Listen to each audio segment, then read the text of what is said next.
Hi, today I want to talk about the concept of ownership. I am Dr. Maxwell Ubah. I believe that this video will bless you. So this is what I call the circle of ownership that I develop.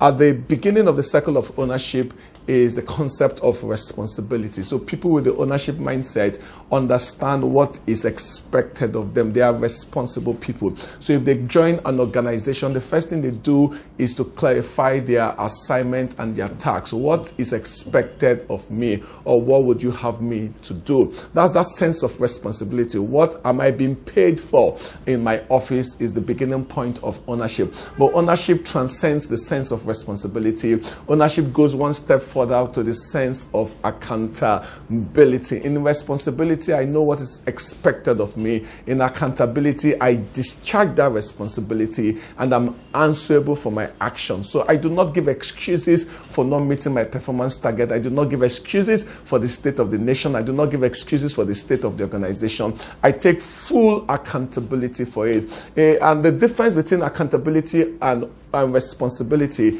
can be seen in a football game, for example. The coach is ultimately accountable for the performance of the team, but the striker is responsible for scoring. The defender is responsible for preventing the opponent from scoring. So although responsibility can be delegated, accountability cannot be delegated. So I have been given an assignment in the workplace. I can call a colleague to help me. I have divided responsibility, but I'm ultimately accountable. So accountability cannot be divided. Accountability is an integer, it's a whole number.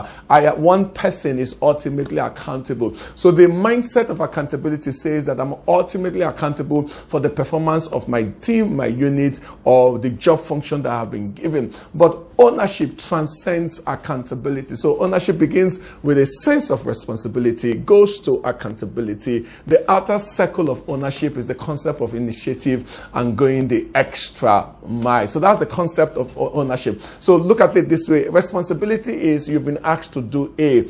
Accountability is that you have done A. But there's a third part of ownership. That third part of ownership says, but I know I can do B. And if I do B, it will make A look very beautiful. So your boss has given you an assignment to write a report. And he says, I want the report this way. And you have done the report that way. What you have done is simple responsibility and accountability. But ownership is saying, I know he has asked me to do it this way. But if I add this particular information, it will make the report better. That willingness to go the extra mile, the willingness to put discretionary effort in order to make your report or your work better, that is not even expected by the organization, is the concept of ownership. So people with the ownership mindset exhibit three things. First, they are responsible, they are accountable, and they are willing to go the extra mile, to take initiative, to do things that will make their results far better than what their society or the organization or even their customer expects of them. This is the spirit of ownership, and it's at this height of going the extra mile that life rewards you far more than just being accountable. Don't just be accountable in your workplace. Develop the ownership mindset and go the extra mile to deliver excellence. God bless you. I am Dr. Maxwell Ubah. Thank you for watching this video. I hope you've learned some things about leadership today. Please share this video with your friends. And for more of our leadership videos, kindly subscribe to our YouTube channel, Strategy House Limited. Thank you.